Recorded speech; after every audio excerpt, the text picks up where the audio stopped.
Hmm. Good afternoon in the United States and good evening for those of us who are here in Israel. Welcome to yet another extremely topical and extremely timely EMET webinar. Today is day 529 of the seven-front war that has been waged against the state of Israel. We're really delighted to welcome with us today Dr. Eric Mandel, the Director of MEPIN, the Middle East Political Information Network. And Eric is a senior security editor at the Jerusalem Report and a regular contributor to The Hill, the Jerusalem Post, I-24 News, and scores of other journals and periodicals. Since October 7th, Dr. Mandel has been on the front lines of the IDF 6 times, and he was a firsthand witness of what happened on October 7th in Sderot. So we are very, very blessed to have him. And also, I'm blessed to accompany him and our dear friend, Lieutenant Colonel Sarit Zahavi on Capitol Hill many, many times. So the situation in Israel and in the Middle East is a very fluid one. Last night, the IDF launched a surprise attack on the Gaza Strip when the negotiations broke down. Hamas refused to release Eden Alexander, the sole American that's still alive, and the bodies of others, and refused to extend the ceasefire for another 50 days. We know that Gazan civilians, of course, are going to be killed because this is war, and there will be a public and humanitarian outcry. So I want to ask you, Eric, how would you justify this action? So first, I want to thank you for having me. And I think we actually make a good team twice now. We have done briefings in Washington. So I want to thank you for that we can work together. And you're doing amazing stuff. And you're in Israel, but I'm in the States. And as I said, I'm jealous. As far as this most recent escalation, if you want to say, Hamas has been paying no price for having extra days of a ceasefire since the ceasefire ended approximately March 1st. And what have they done during that time? They have been rearming, reorganizing, recruiting, and they have been putting in remote television cameras to watch the Israelis. They have been putting IEDs in. So they have been planning for more attacks. Unfortunately, the media sort of swallows up everything that Hamas says. But the only pressure that Hamas knows is when they're forced to make a decision. And they've been forced to make a decision again here. Israel probably would like to not escalate more at this point of time. But the fact that President Trump has said that there's no daylight between us, that is such a powerful message. And that's the best way to get the hostages home. Right. So today, the White House press secretary, Carolyn Levitt, told Fox that, quote, Hamas, the Houthis, and all who seek to terrorize not just Israel, but also the United States of America will see a price to pay. So how steep do you think this price is? And for how long do you think the Trump administration and the United States will support Israel through this war? So the president may be the perfect thing for this Middle East because he is unpredictable.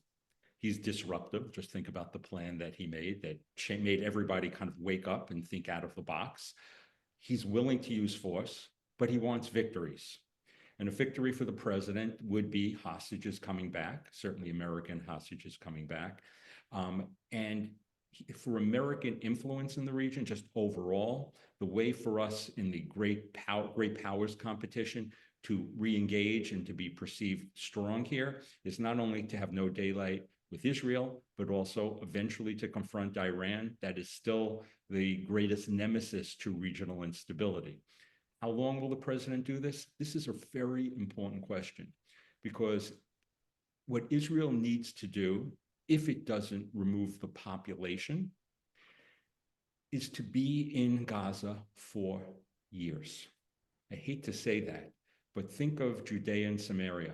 Israel's been in there for over 20 years, since the Second Intifada, since Defensive Shield. And the only reason it hasn't exploded more is because Israel gets human intelligence, and every single day and every single night goes in, extracts terrorists, and keeps it from boiling over. Israel is going to need to do the same thing in Gaza.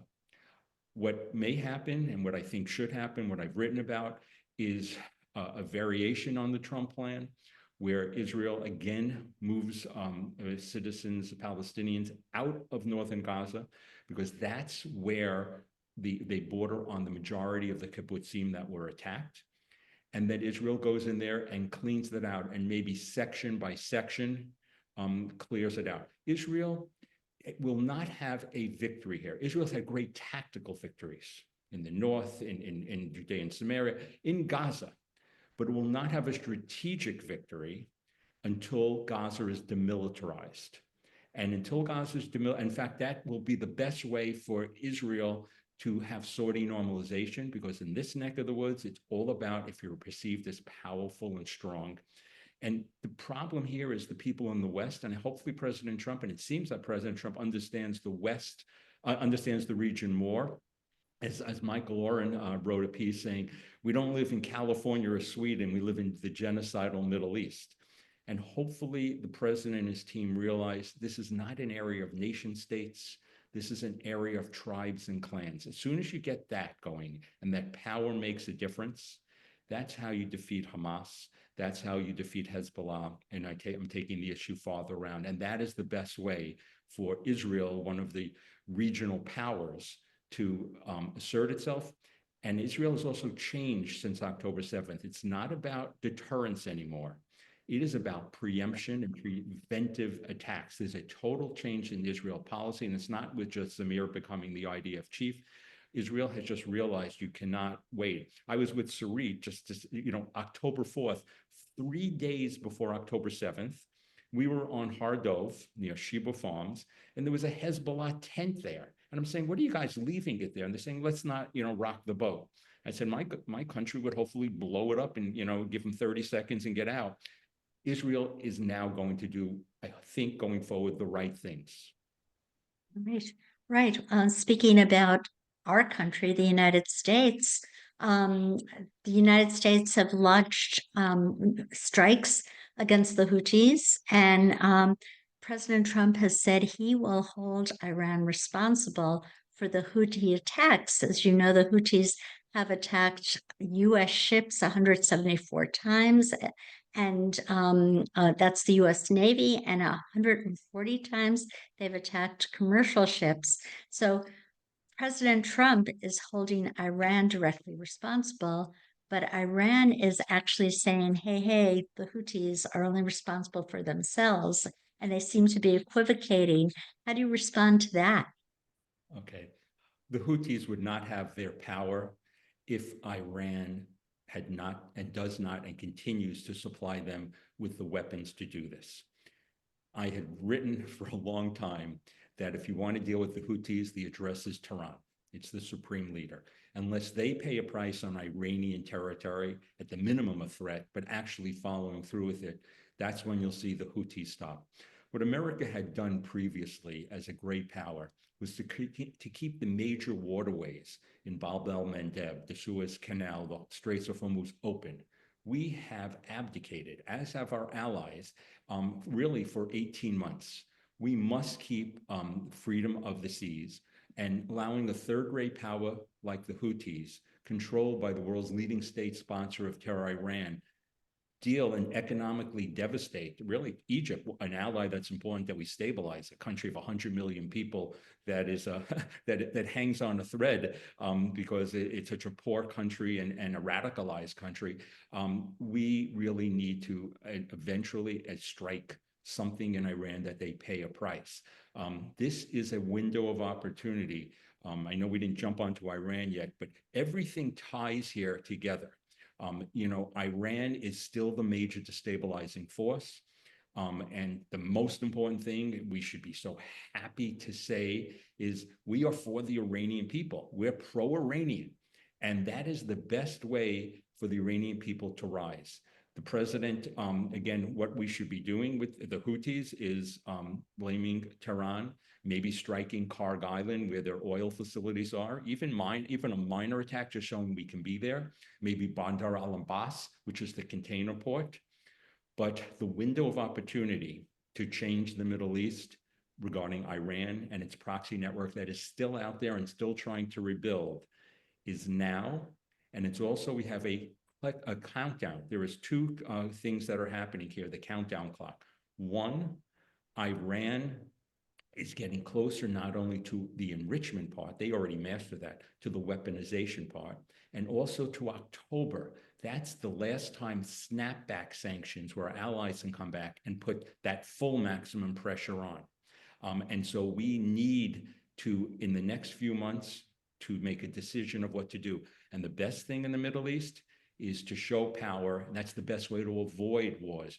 President Biden was about a de-escalation policy that played into the hands of all of our adversaries in the Middle East.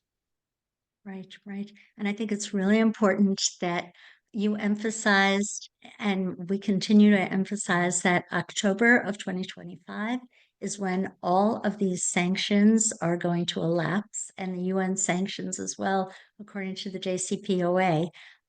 So we just have a little window of opportunity here.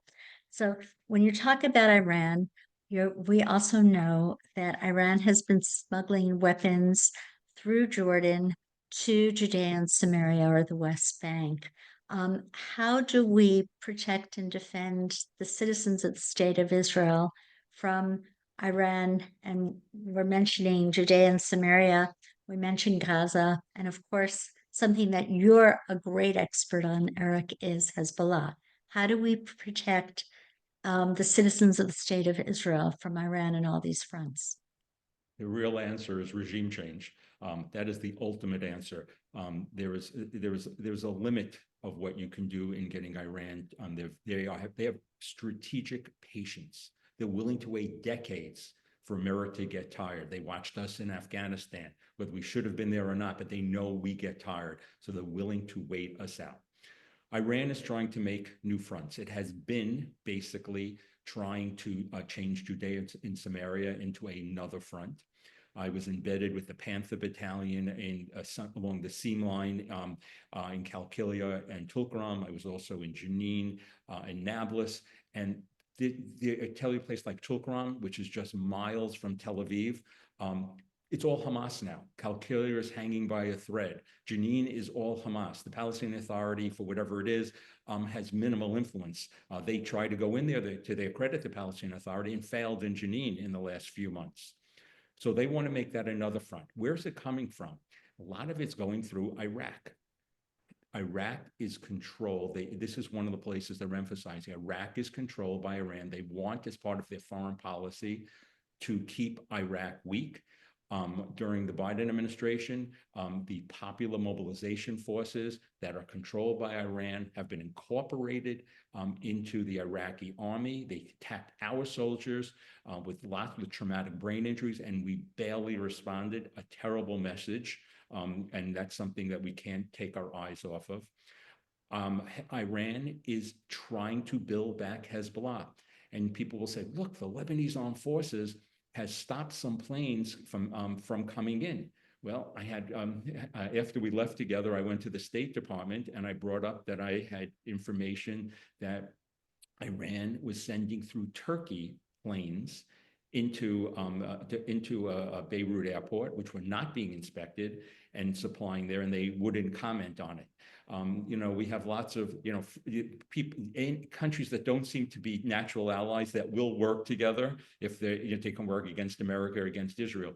So Iran is not giving up. As long as the Ayatollah is there, 12 Shiism reigns, and the IRGC is there, they are never going to give up. This is a jihadist ideology that is part of their DNA, and they will terrorize the other 80% of Iranians. By the way, Iran, just to give you an idea, is only 55% Persian. Not all Persians are for the regime, but most of the minorities which are persecuted, Baluchs, Arabs, Kurds, Azaris, which is the biggest group, they would like to break free. We have opportunities here, and that's how you put pressure on Iran. They first and foremost want not only to destroy Israel, but to remain in power. And we have opportunities here that are going to disappear, this window of opportunity. So Judea and Samaria, a primary front, Iraq, a primary front. They're trying to rebuild their other proxies that are there. And they're trying to destabilize Jordan, which is another problem. They would like to turn it into a failed state, as Lebanon is, despite what people say. And we could talk about Lebanon also down the road.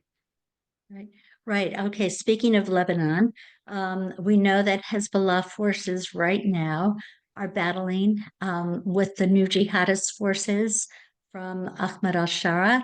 Could you comment a little bit about what you think of Ahmad al-Shara, who was originally Mohammed al-Jolani and recently changed out of his army fatigues into a suit and a tie? Well, very easy to fool the West. He is a jihadist until proven otherwise, and the Europeans have been fooled. They're already offering billions of dollars. There should be no construction aid going in until he proves that he has changed, and that's going to take a few things. Two would be that he makes some type of armistice with Israel to the south, so he's not going to attack our primary ally there. And second, we have to see where it plays out with the Kurds. There was seemingly an agreement, but there's really no specifics in it, between HTS and the Kurds, our ally in the north fighting ISIS. We have to see how that plays out. Humanitarian aid to go in, sure. But reconstruction aid, the real monies, no. So al-Shara, it's funny. I remember having a little text conversation with Jonathan Chancellor between FDD, and we were talking about, could al-Shara down the road help facilitate Iran bringing arms into Hezbollah? Even though they're arch enemies and they hated what Assad did. But in this world, people can change. I mean, we should not look at these things as binary. Right now, Lebanese armed forces, either with or without Hezbollah, is fighting HTS on their Lebanese-Syrian border. But they're mainly fighting together. What does that say? The Lebanese armed forces are either complicit or intimidated in working with Hezbollah. Hezbollah is not gone. They've been degraded, but they are there. And that is a big problem, that there's been a Shiitization of the Lebanese armed forces. And for years, I've been telling Congress the $140 million that we give every year to the Lebanese armed forces is really going to Hezbollah in one form or another. Sarit had pictures of American vehicles with people holding Hezbollah signs on top of them. So for right now, is Israel and HTS al-Shara on the same side because they're fighting against Hezbollah? They're not on the same side. Again, enemy's enemy is my enemy enemy's enemy is my friend here. It's five-dimensional chess. This is not playing checkers. Israel brilliantly went in and put in a stronger buffer zone up to the Mount Hermon, wants it to be demilitarized in the south. I'm not sure that's possible, and has hit and degraded the Syrian forces, weapons, munition supplies. Very important. But HTS, a year from now, we can look back and say, how was the West so stupid about HTS? That's more likely.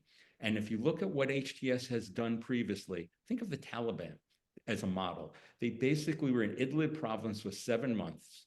They had Sharia law. They terrorized many people. They tortured many people.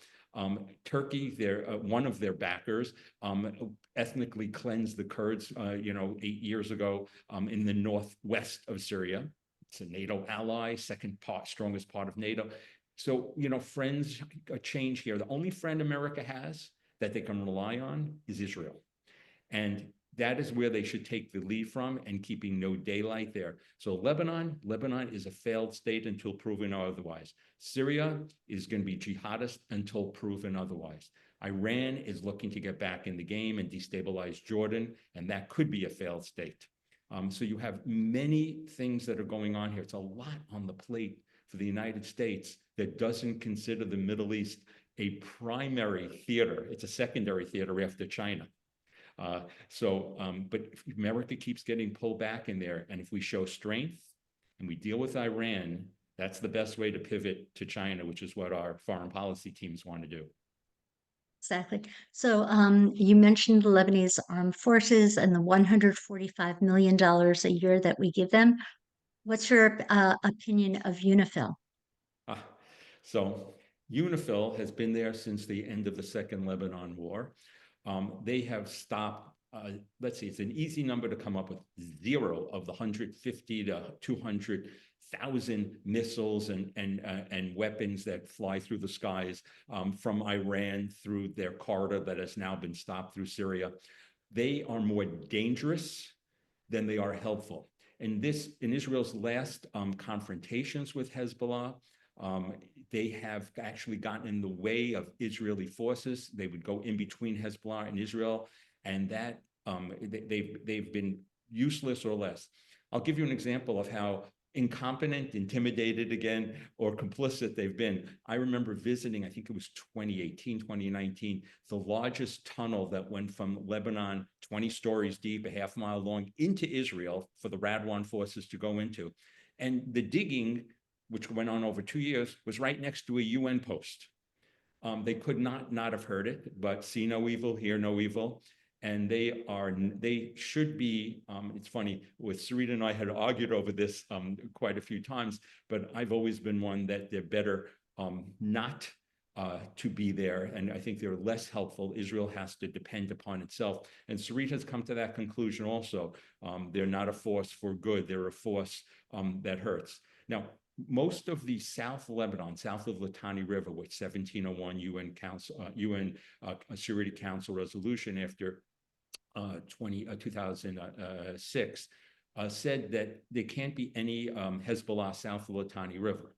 Israel only, and this is good research from Alma, only went in really and put boots on the ground and maybe 5% of the border areas. Most of the area, 95%, had no boots on the ground except for maybe a couple of missions there.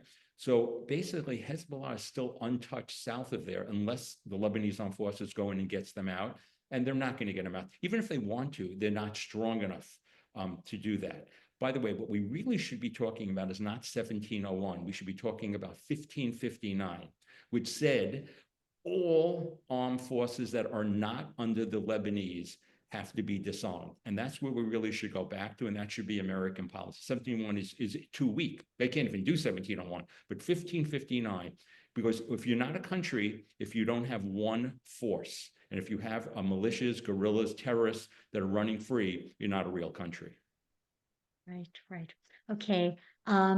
In regards to some of the questions that have come in, I apologize that I use Judea, Samaria, or the West Bank. I think from now on, I'll just say Judea and Samaria, and take a wonderful cue from our wonderful speaker, Dr. Eric Mandel. You mentioned an Iranian internal uprising. Do you think President Trump would support something like that? I don't know. I think that, I think Waltz, the National Security Advisor, Rubio, I think would be very much on board here. I think there are people who are more isolationists. I think the Tulsi Gabbards, and hopefully the last person whispering in his ear is not a Tucker Carlson, would be very much against that. But the truth of the matter is that regime change is something that we don't, ever since going back years and years when America, the CIA would have regime changes secretly, like with Allende in Chile, we've never said those words. But I think if we tell and openly say that we want to be pro-Iranian, I think that's a very important message. And the best way to do that is maximum pressure. The rial should fall in value. Their economy should be be stranglehold. We should be intercepting the ghost vessels that are bringing Chinese oil at discount prices. Why are we allowing China, our major competitor in the world, to get discounted oil from the world's leading state sponsor of terror? So saying regime change, that will get Iran's attention. And if we support them, we don't necessarily support them militarily, but there are other ways to do it, is in American national security interests. I mean, I'm an American who I think our national security interests are coincident with Israel's about 95% of the time. But on Iran, we should be simpatico. So will President Trump will he do it and say those right words? I would hope so, because he's disruptive, and this would be a good place for him to disrupt a little bit the status quo. Right, right. Okay, so America has certainly tried, and I think we will succeed, hopefully, God willing, to disrupt the Houthis' destruction of the commercial shipping lanes in the Red Sea. Do you believe the Houthis or Iran will again send missiles to Israel because of the Israeli attacks today, or because of the American disruption of the Houthis' attacks on our ships in the Red Sea? So the Houthis are supplied by Iran. I don't know, and I think Iran influences them. I don't think they control them. The Houthis might independently decide to do that, but I think they would get a clear message if Iran said, we're not, whatever you shoot, we're not going to resupply. They're going to know there's a limit of what could be done. So do I think they will do that? I think they will consider it. They said they will. They had stopped because there was a ceasefire going on with Israel. The ceasefire is now over. And I think they probably will send a message, but they also know that the defense array that is there between Israel, the United States, and other allied countries has stopped most of them. And the last missile that they did send ended up in Egypt, in the Sinai. But they still may do it symbolically. There's still a tertiary theater of what's going on for Israel. But for the United States, it is a very important symbolically to get the Houthis to be cowed, and for that we can have free navigation through the Red Sea and the Persian Gulf again. Okay. On another theater, we've seen that the Egyptians have been building up in the Sinai Peninsula. Could you explain what's going on there with supposedly a friendly ally of Israel? Okay, so Israel's been in a cold peace with Egypt for a long time. Just to remind you about Egypt, it's 100 million people. The last time they had a free election, they voted in the Muslim Brotherhood. And 80% of people either voted for the Muslim Brotherhood or jihadists, Salafists. So Egypt is a radicalized country, and Sisi, who's the authoritarian, has it under control. So we'll start with that. I think the buildup there, by the way, Israel has allowed things that have previously has broken the 1979 treaty with Israeli approval, not this time, regarding when ISIS was in the Sinai. But now they have brought in things without Israeli permission. Now, one of the things that would seem logical if we're looking at this at the superficial level is maybe they're putting those strong forces there in case there was a break in the from Gaza into Egypt, because the last thing they want is Hamas, which is the Muslim Brotherhood, to overwhelm into the Sinai. Egypt is trying to show that it is a major player here. It is trying to put pressure on the United States also. Don't forget about us, because there's been a lot of people talking about putting leverage on Egypt because they have not been helpful with Hamas. Being an intermediary is great. You're an intermediary with a terrorist organization, but they didn't take in any significant number of refugees from Gaza. Even the Turks took in millions from the Syrian civil war, but brethren of Egypt, many of whom whose history is from Egypt, they wouldn't take in. By the way, I just want to take something. Robert Satloff from the Washington Institute, we talk going with the Egyptians in Gaza. Robert Satloff said regarding the Trump plan that, is it legal? And he said it's mainly legal because Gazans registered with UNRWA, United Nations Works and Relief Agency, freely, that said that they're refugees, which means they have no legality to be in Gaza. It's just a place not of residence. It's a place as a wayfarer station for them. So 75% Gazans say they're refugees, and of not of Gaza being the primary. So people like to just manipulate it, the weaponization of international law and of people there. So just wanted to take one step back there. Egypt is a problem. It will be a problem going forward, but we can't let that country fall, because if you thought the Syrian civil war was bad, an Egyptian fall or going back to the Muslim Brotherhood would not only be a catastrophe for Israel, but for the United States. But I think more carrots and sticks I would have loved to seen. It makes a lot of sense. Former General Giora Island had a very advanced plan years ago to put build Gaza farther into the Sinai that's there.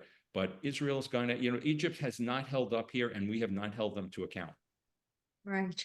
Okay. So very recently, Yair Lapid and Dan Sonor's broadcast, Call Me Back, had recommended that Egypt take over the administration of Gaza. President Trump could advocate this and threaten to stop all foreign aid if Egypt doesn't agree. Is this possible? And do you think it would be in Israel's best national security interests?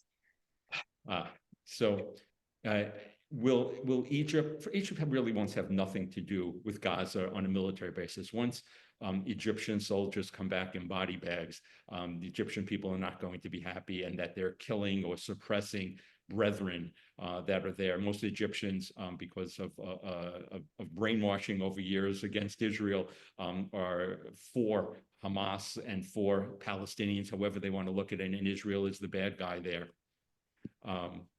Are you there? Still there, Sarah? Yeah, I'm still here. I'm still here. Yeah. Something just popped up. Apologize. Oh, okay. That's okay.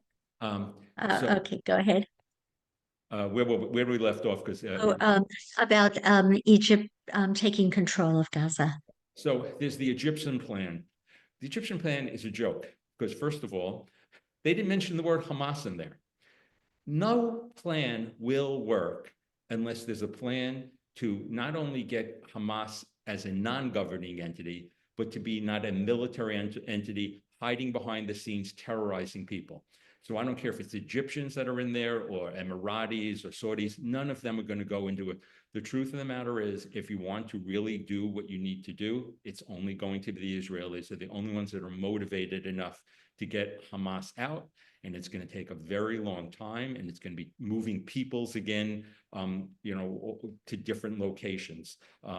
So the Egyptian plan, I listened also. Dan Senior's stuff is on Call Me Back is excellent, but I think that is a fairy tale, and that will basically Egypt will eventually walk out.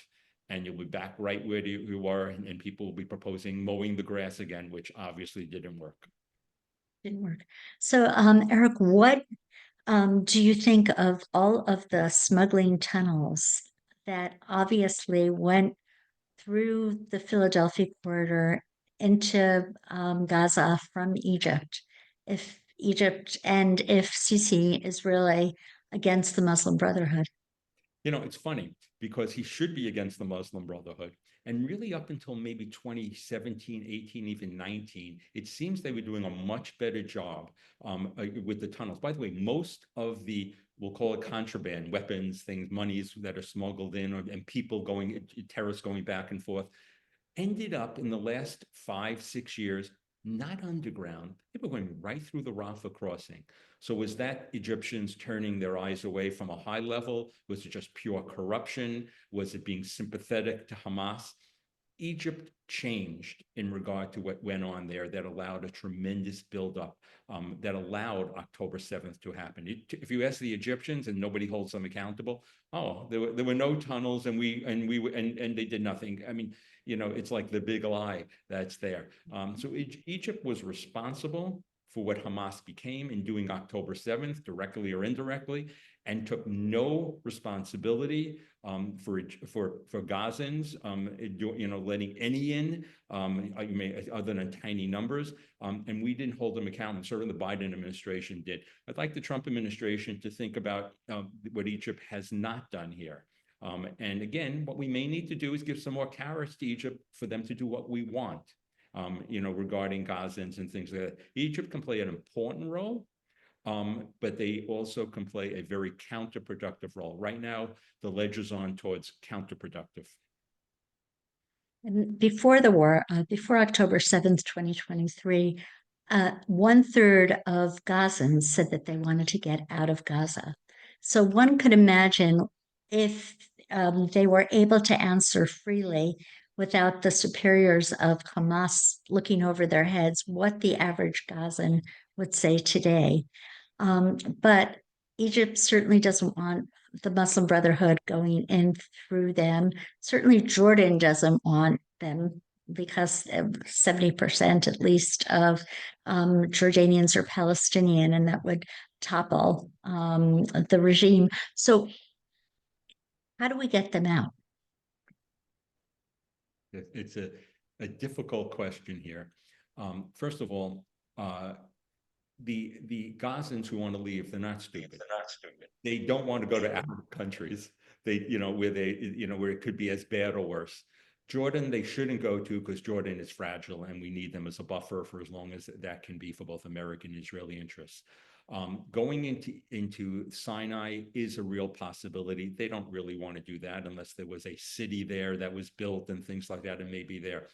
Going into Europe, going into Australia, Canada, where they do want to go, well, the radicalization that's already going on, this is going to put it on steroids.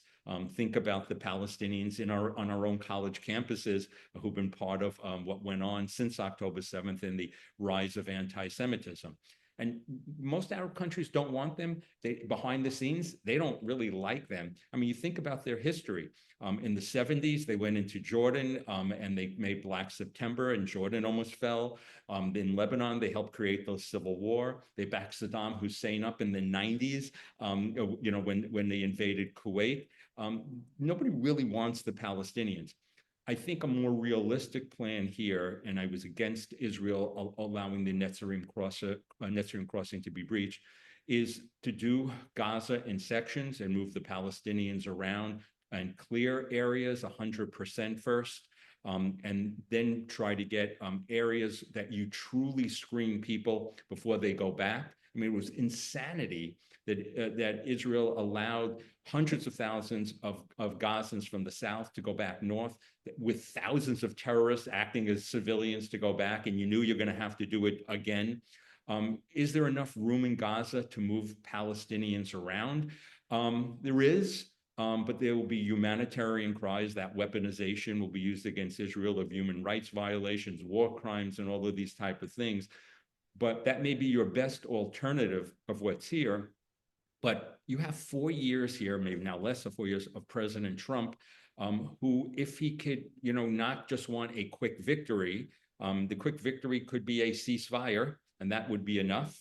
You could see what's happening. Hamas is not going away unless you do this for weeks and months and years.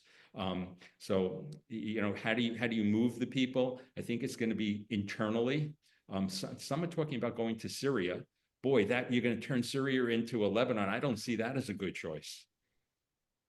Right. There are very few good options here. So how important do you think Qatar is? And could you list some of the negatives and the positives about Qatar? I know that the United States has been negotiating the hostage release through Qatar and through Egypt.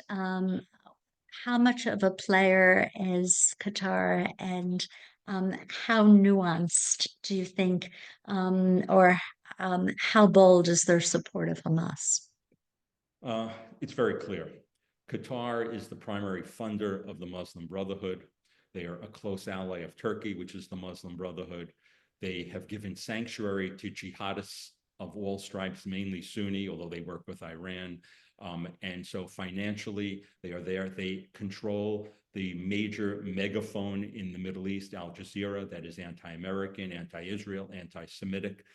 And we have never held Qatar to the fire.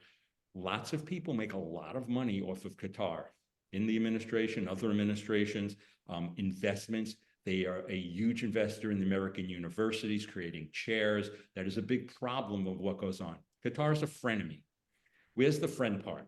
Well, they have helped pay for our major base in the area, in the Red Sea, Al Udeid, and our CENTCOM is based there, Central Command, and they think they have us over a barrel.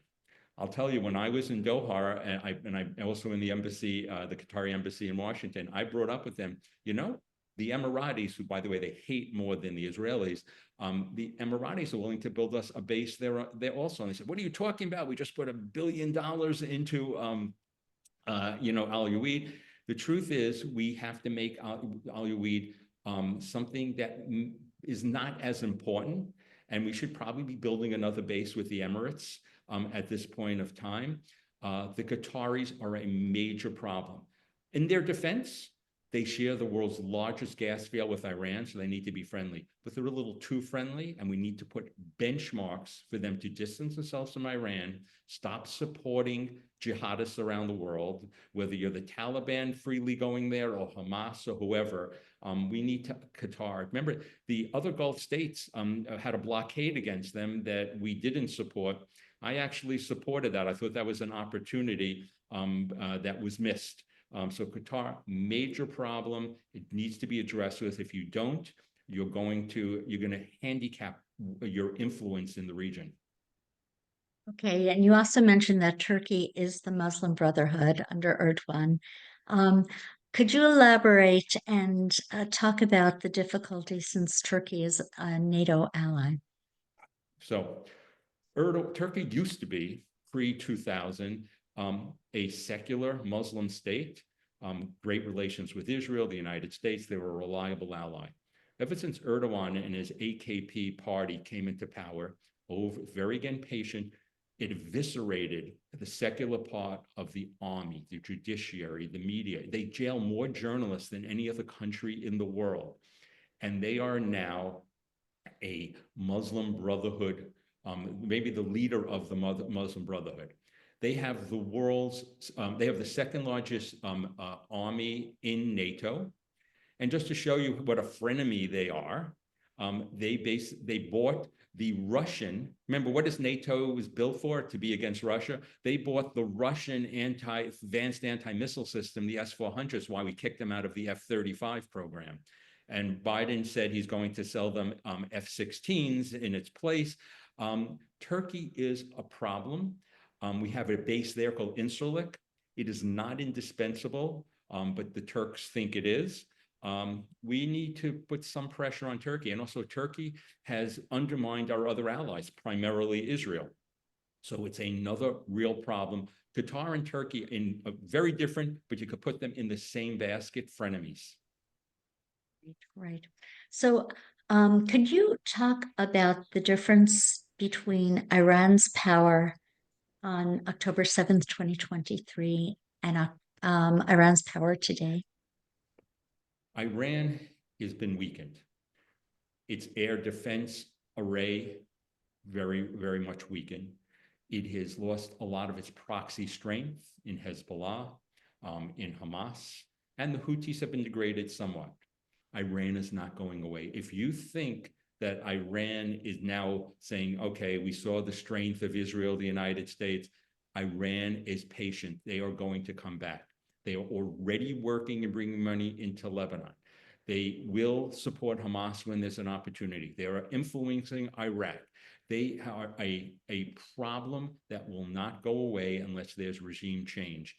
And the only way to bring Iran down is starting economic pressures, but we cannot lose the window of opportunity. I just want to think about one thing. I said that they destroyed the air defense array. If there's a ceasefire between Ukraine, this is how the world ties together, and Russia might be able to transfer some of the S-300 anti-missile system back of what Israel destroyed. And Israel will not have that clear window to go in and target Iranian nuclear facilities or economic places like Kharg Island and Bandar Abbas. Interestingly enough, the question what we should all be asking ourselves is Israel capable of really degrading the Iranian nuclear facilities? And according to my friend Yossi Kupavasa, former head of military intelligence research, now head of JISS, he says yes, but obviously it could be doing a lot more if the United States joined in. So again, how one country leads to the other. Windows of opportunity, you don't want the S-300 systems to be replaced by Russia because of a ceasefire in Ukraine and Russia. That's very succinct, and I love the way you've tied the entire geostrategic situation together. So before we depart, I'd like you to tell us a little something about how you got to Sderot on October 7th, 2023. Um, I was staying in a sleepy town, Yerucham, with friends, family. It was Simchat Torah. It was the Shabbat. I was there, 6:30 in the morning. The sirens went off. You didn't know what was happening, but there were echoes of the 73 war because you saw people running out of the synagogues with the talesim on, jumping into cars, going into units. And when the late morning came, and into the early afternoon, I contacted my dear friend, who's a colleague at the Jerusalem Post, Seth Franzman. I said, and we didn't know what at that time in real time, we didn't know what was happening. So I said, Seth, something's happening there. We got to go and see it. So we agreed I would drive from the Negev, and we'll meet up in Sderot to start. And he said, I'll drive down from Jerusalem. He couldn't make it in because there were blockades. I drove right into one of the massacres that was going on in Sderot, and I'm very lucky that I survived that particular section of Sderot. The massacre had already occurred, but I still didn't know about the Nova Festival. I didn't know that there were Hamas terrorists in the police station, which I had been in many, many times, where they used to store all the missiles that, to show that get sent into Sderot over all the years. And I was actually on my way to go to another town, and fortunately the sun was setting. I said, okay, we could do it tomorrow, and it was a town that was also that the Hamas was still in. So God was watching over me, but seeing it firsthand leaves you with such impression. I've been covering Gaza and the north and all these areas for so many years. So the firsthand impressions, talking to the soldiers, I learned firsthand talking to soldiers after that, over many times being there, that America was slow rolling munitions. There's nothing like that firsthand information. And then going back to the leaders, politicians who are not there in the United States and Israel, and putting it all together. So it was invaluable for me to be there. But it should be a reminder that they want to do an October 7th again and again and again. You must get Hamas out militarily and as a government entity in there, and anything short of that is just inviting disaster again. I have to say that I'm here in Israel.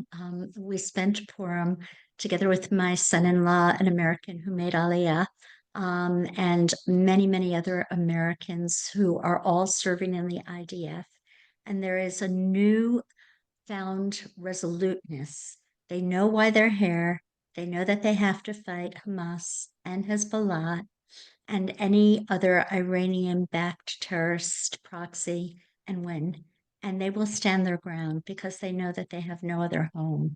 And this is something that I didn't see during the 90s and the early 2000s, during the Oslo years, and during the years of the Hitnakut, the Gaza withdrawal, where people were just projecting their own good natures onto the rest of the world.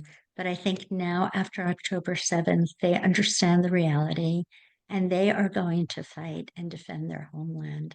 So it's really something beautiful. And you saw this, Eric, firsthand. And by the So way, for our interests, American interests, because by Israelis fighting for themselves, by themselves, against common adversaries, this decreases the chance America will have to be forced into wars. And so Israel is acting as the ultimate ally doing this. right. So I really want to thank you very much. I would like everybody to support um, Eric and the Middle East Political Information Network. Do you have a website, Eric? Sure. You could follow me on Instagram. It's Dr. Eric Mandel. And please, you can go to MEPINanalysis.org, MEPIN analysis.org. And if you write to me, I will write back because it's important that we all have information, facts, and contacts, something both Sarah and I realize that people pick facts out of context. And so what I'm about is educating, and I'd just love for you to become part of the Emmett family if you're not already, and certainly to become part of our family, because I think we've gone from being cousins to being siblings at this point, Sarah. Right. It's wonderful. And also, as we're conducting this webinar, part of my staff is on Capitol Hill right now, and Eric and I have hit the hill together. So if you want to support us, we really could use your contributions at ametonline.org. And I want to thank you so much, Eric, for joining us today. Thank you for having me. And please vote for slate number 19 in the American Zionist Congress. That's Ahmet slate. Thank you so much. Bye-bye.